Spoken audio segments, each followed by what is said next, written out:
this is such a serious show. How do you adapt? How do you change? What is your method for changing from just comedy to such a serious role, which is the tad comedy here and there? I didn't hear the last thing you said. I'm a little deaf. It's mostly dramatic, but with little tinges of comedy. This show? Yes, this show. So how do you go back and forth between the two is basically the gist, right? Yes. Yeah, I try and do the same thing. I mean, I try and find some kind of honest through line for the character and just, it has a lot to do with the writing and trying to, you know, speak from the heart and the mind in an honest fashion. And so it doesn't matter if it's comedy or drama. Thank you, Carol. Hey guys, if you have long lines on both sides, just ask a question so that we have more time to get to your questions. Okay? Let's go to the right. Sorry to be a Grinch. Hi, my name is Peggy, and I know that Star Trek is known for its technobabble, and I wonder if any of you have a way of dealing with the technobabble parts of the script. I mean, how do you manage to spit them? Ethan? You see our whole cast look at you. Hi, Peggy. I'm not sure. A lot of repetition and a lot of prayer. No, I'm just kidding. Yes, a lot of repetition and relaxation helps. If you get sort of flummoxed as you're going through the lines, it can be quite unnerving because you've got to do it on command, right? So relaxation helps. And then watching other people struggle with it kind of helps. Yeah, because it's challenging. Don't you all think? Yeah, and luckily we have Scotty, who's a regular cast member of. Why is Scotty here? That's a great question. Anyway, he's alleviated some of your technobabble. He's helped out. He took a lot of that Yeah. techno heat this season. Carol, you had some fun with it the very first day, didn't Yes, you? I was terrified, just like you say, terrified, because there's sort of nothing to hold on to. You really just have to learn it so literally. And I'm very unfamiliar with almost everything I say. You have to figure out what this stuff is in your head so that it has substance. Otherwise, it's just little. You have to make it mean something to you. Try and like paint an image of what I could possibly be talking about in my head, and so it's like the sassy, the word stuff. I'm like, what is it? And so I build it in my mind. A lot of it is very like cartoonish looking, but I'm one of those people who can like see an image in my mind. I know that there are some folks who can't do that, and that really helps. And Ethan doesn't just have a lot of technobabble. They love to keep throwing props at him. And if you've noticed, our uniforms don't have pockets. He's constantly getting frustrated by how many props he has to deal with. Thanks for bringing that up. Thank you. Great question. Let's go to our lab. Hi, my question's for Carol Kane. I've been a fan since I was little. So as a notoriously private person, what made you do Star Trek with such a passionate fan base? Oh, that's really, have you got a couple hours? For you, yes. You know, I just was so challenged and surprised to be welcomed into this universe. I just thought I gotta jump in, both feet, and try it. And I'm very glad I did. Thank you. Hi, my name is Alex, and I guess I have a question about endings. The earlier panels had some guests whose characters have died or canonically died. And when we think about endings, we can think about the endings of all of the other Star Trek shows that have occurred. And your show has maybe the most unique situation with what we know is supposedly destined to happen to your character, Anson. I'm not sure I know what you're talking about. And I guess rather than like fish for things, I guess if people wanted to think about or address how does that knowledge, some of your characters know about his future, and I think some of yours don't. Does that inform your acting or how you approach it? And what would you like to see in the end for Strange New Worlds? Do you want to see that fulfilled? How have you thought about how when we go out, you'll finally address this sort of existential issue that brought about the show? So I have to preface this by saying, what we think doesn't really matter at the end of the day. It's not in our wheelhouse. It's not our department, but I will say we have not been, even with ourselves, too specific about where we are in that particular timeline, nor are we specific about how long a season is in fictional time. So there's a lot of give and take that we want.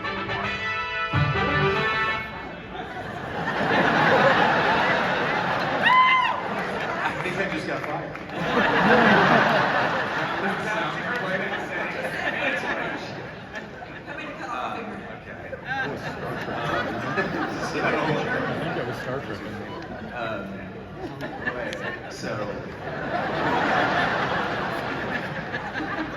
Good luck. I have no idea what I'm saying. So yeah, depending upon what the network wants, which we only find out year to year as a project. For my own, I have much more specific ideas about it, and I don't want to say anything about it. But in general, I think I would like to stick with canon, and just maybe from a different point of view, maybe from Pike's point of view. That's all I'll say about that. Thank you. Hi there, my name's Aaron, and my question is for Anson. I'm a huge fan of Hell on Wheels. And I was just wondering if you could share a favorite memory from working on the set of Hell on Wheels, and how that contrasts with working on Star Trek. Well, they're such different machines. When you're shooting a show that's all days exterior to a show that shoots all days interior, first of all, completely different budgets. I will tell you, my friend. And I don't know. In terms of I loved making that show so much, and I'm so proud of it that I have a million great memories. I just love going for drinks after rap with Colomini and just shooting the shit. That guy is such great theater stories. When we had to wrap up Common's storyline and how emotional that was for all of us. Just to some of the director relationships that we had on that show. And the horses. I really loved working with those horses. So I hope that answers your question. Thank you. Hi, my name is Jen. I love you all. But this question is for Ethan. I've grown up watching your grandfather act, and I absolutely see a lot of those characteristics in you. My question is, how much influence has he been on your acting career? Thank you for your question. Not so much, funnily enough. I kind of forget that I'm connected and related to him, as strange as that sounds. We never spoke about acting. I'm sure that there's something genetic that's inspiring me. But I would say that mostly my inspiration from him comes from my father, who I think embodies a lot of the qualities that you see in him in some of his greatest roles. So that's what I would say about that. But I wish I could ask him questions today. I have so many for him. All I have are, he's left behind some notes in his scripts. So I have a copy of To Kill a Mockingbird with his notations. That's, I believe, also in the Academy Museum in Los Angeles. So I'll spend a little time with that eventually. I haven't looked at it too much, to be honest with you. But it does feel strange and separate from him. I'm also in awe that I'm connected to that.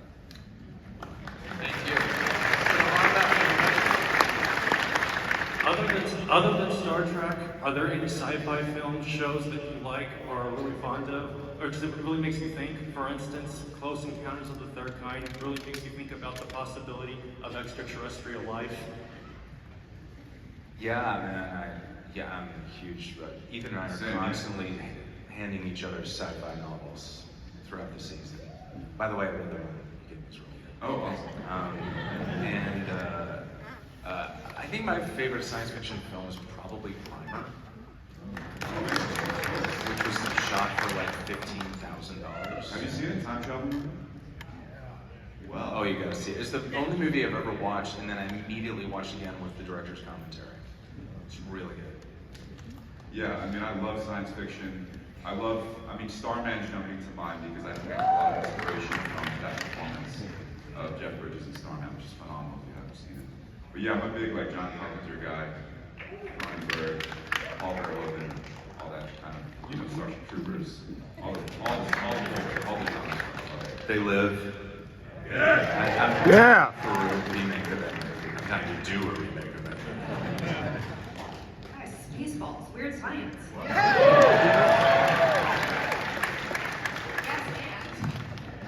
Does Space Jam count as science fiction?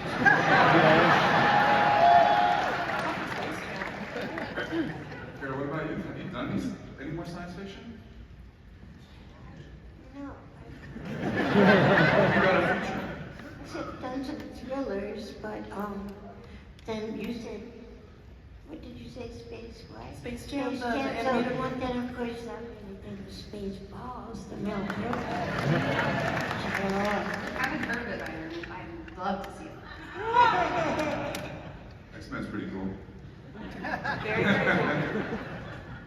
And it's funny how it all comes full circle, because Tim Russ was in Spaceballs, right? And Sonequa, Martin Green, was in part 2 of Space Jam. So it all comes full circle. Let's go to our right. 2001: A Space Odyssey. Maybe the best movie ever made. Anybody else want to answer that before we go to the other side? Yes. To the right. Hello, my name is Bianca. First of all, thank you for coming. I really, really appreciate it. You guys are all wonderful. First thing, Anson, that AI photo did not do you justice, and AI never will. Second, Subspace Rhapsody is one of my absolute favorite episodes all across Trek, and my question is, would you all want to do a live concert from the music in that show, because you are all wonderful? I would. I think that would fight us to not do it. Not everyone in the cast was as eager for the musical episode as some of us. Wonderful way to put it. I would do it. You were one of the less eager ones, but now you come around. You were so good. So good. I thought we were doing a rock musical, so when I met with our music supervisor, he sort of tested me out. We sang some songs. He was like, "Okay, so I'm getting like a John Cougar Mellencamp." I'm like, "Yes, I can do John Cougar Mellencamp all day long, man." And then I get the score, and I'm like, "This is Broadway music. I'm not gonna be very good at this." Thank you. Let's go to our left. This was going to be a private conversation with Melanie, but I'm going to open it up to all of you. I am here dressed as the ship's chef, I guess, and my mom, 77, is here in her Pelia cosplay, and my daughter, age 17, is here at her first Star Trek convention dressed as Lon. And so I just wanted to see if a few of you would talk about how it hits you that you are part of this 60-year experience that continues to inspire generation after generation. Yeah, I don't compute. I remember our first day. It was Anson and I, and we were. This is the first day of the show. The first day of the show. Oh, in the cabin.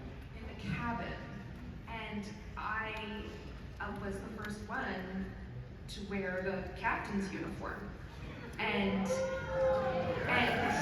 because it was day one, and even Anson hadn't worn it yet. I was like, I things. I remember coming down the stairs and being like, this is wrong. This can't be right. And Akiva was directing, and I was like, oh my God, it's Akiva. Like, I just was, did you buy that I wasn't panicking, or did you see? I had no idea. Yes. Calm as a cube. I'm an actor. There were like sweat stains, urine stains. Happens in Vegas does not stain. No, I know. This will go on the internet immediately. Forever. I've said worse, believe it or not.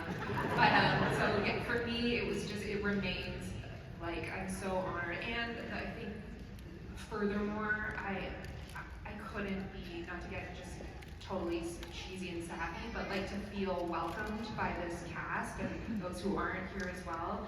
Like, they've included me in things that I was like, why are you asking me? I'm not worthy. And so you've picked a great group of people to support because they're incredible.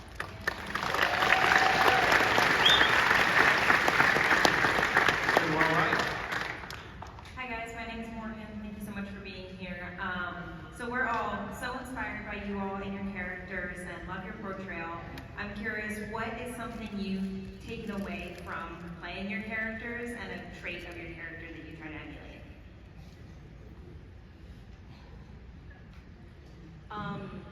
Uhura is very similar to myself, but we're also so very different. She's a lot more readily vulnerable than Celia, to speak about myself in the third person like a wild person. But I think something that I've taken from her and really like emboldened in myself is just being confident in a lack of confidence. I think there's something really beautiful about being able to go to someone, especially somebody like a superior officer, and say, I don't know how to go on. That requires a lot of bravery, especially as a young prodigy in a world, in an industry to sort of blend our lives together that is very established, working with like titans. And Uhura has taught me how to just admit when you need help, and has taught me, well, I'm learning the second part, and that is receiving the help, but asking for it is step one, and I'm just now getting a hold of it. So that's what I take from her. I'm very, very grateful.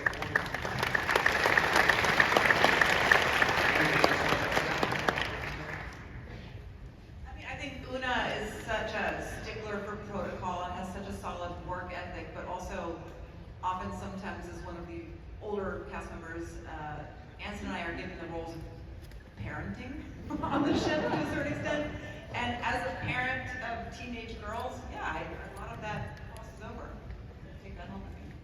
Yeah, funnily enough, I feel that Spock teaches me to be more human. And I'm learning more about being human, as kind of strange as that sounds. Because he's got this amazing, the character has this amazing opportunity of sort of showing us ourselves.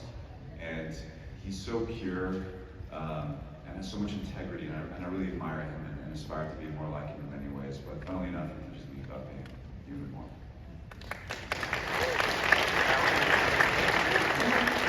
For me,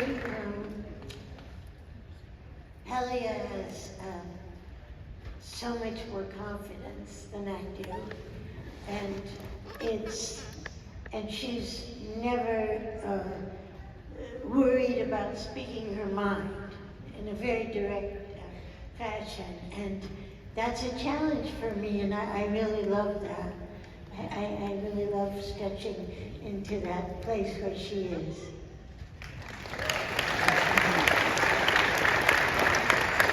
I think anybody who works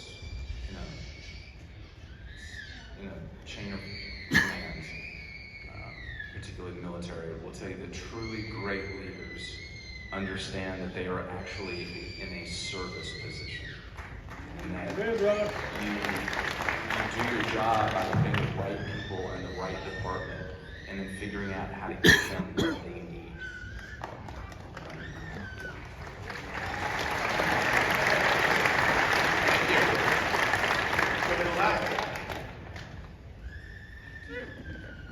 Hi, my question is for Rebecca. am a costumer, and I have tried to recreate Mystique's look several times and failed. Would you please describe your makeup process from X-Men to the best of your ability? It was a 9-hour makeup process. So I would come in at midnight to be ready for 9 a.m. on set. I had to help for a lot of it. A lot of people said you would just sleep. I assume you just slept through it. There was a lot of I had to help out a lot. It was grueling, but it was the most beautiful costume I've ever seen in my life. And every time we finished it, I would look at the mirror and go, it's worth it. It's such a beautiful costume. I couldn't ever work 2 days. I would have to work for 24 hours straight because it would take 9 hours to be in it and shoot for 12 to 15 hours and a couple hours to get out of it.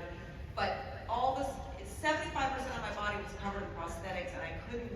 The sweat, I couldn't sweat. So if I worked 2 days back to back, I would get these blisters. So they had to give me time off for my skin to breathe. So I never worked consecutive days. But it was a really beautiful costume. Thank you.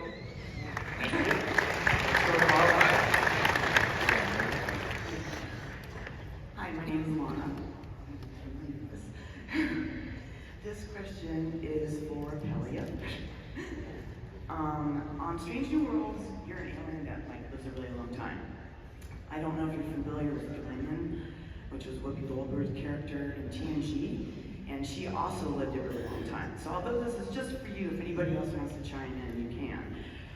If Guinan and Pelia got together, what do you think would happen? And also I have a gift for Carol King. So interesting. I'm not familiar with her character, except I am familiar with Whoopi, with whom I did a movie called Jumping Jack Flash. It's interesting because I feel like Whoopi has definitely lived a really long time. And by the way, she just wrote a book about herself, which is really good, really interesting.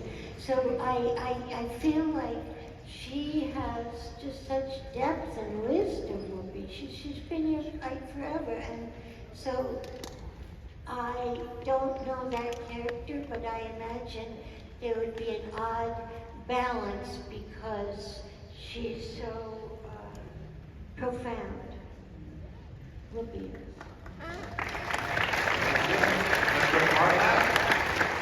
Hello, thank you for coming. You all are beautiful.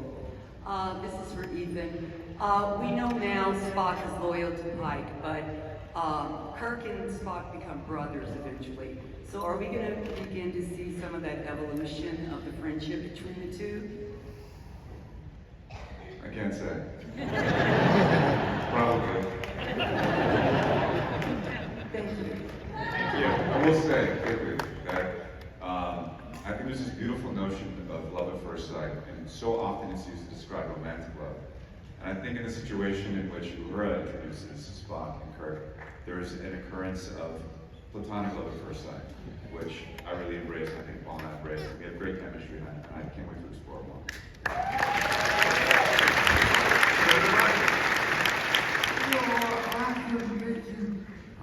How do all these breakdown scripts and things relate to? Thank you. What? I'm so sorry. What was the question? How do you break down scripts? Oh, how do we break down our scripts? Well, it depends on what time we get them. Sometimes we get them with a week away, and sometimes the episode starts tomorrow. And so my process is we get them online, and so I Command F and type in my name and read all of my lines. Then I'm like, okay, I know these words with no context. And then I go back and then read the full script and find the context of it. And try not to get too married to what I think will happen until we do our cast reading. And season 3 was the first time we were able to do our readings in person. We did for the first 2 seasons, our initial readings of all the scripts were over Zoom, and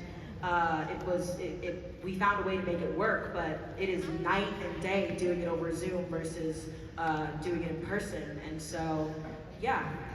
A lot of like narcissism at first, trying to see what I do, and then I'm like, okay, let's go see how it lives in the context of the world. But that's a great question. try to look at a script like a piece of architecture. Like, what is the central purpose for each scene? Why does the scene exist? Why can the scene not be cut? What's it about? What needs to happen in it, and what is the conflict? Drama comes out of, and comedy in different ways comes out of conflict. And you know, I read about story structure and stuff like that. That's very important. But yeah, I come at it from sort of an outside. What are we trying to accomplish here, and how can I help that? I think for me, it's actually a marriage of what we were talking about earlier. So I love a good Command F Patel. But I do it, so I do the answer version first, and I read the whole thing, and then I Command F, and I look for the hardest parts with the trickiest dialogue. And I learn that first. I'm like, Memorization first. is that's there what I do. sciencey stuff? Because I can't play in the world if the words don't sit in my body. And then I run it like a robot, and then I start going, okay, what am I actually saying? And then I do the story thing. I think that's the only way you can come and play is if you can say the hard stuff easily and almost without thinking, then the rest is kind of gravy. Same. Yeah, this is a question for Jerry O'Connell, actually. It's a two-parter. Do you enjoy being married to one of the best number ones? Do you run your lines together? And if you could play any character on Stranger Worlds, which one would it be? You know, Mike.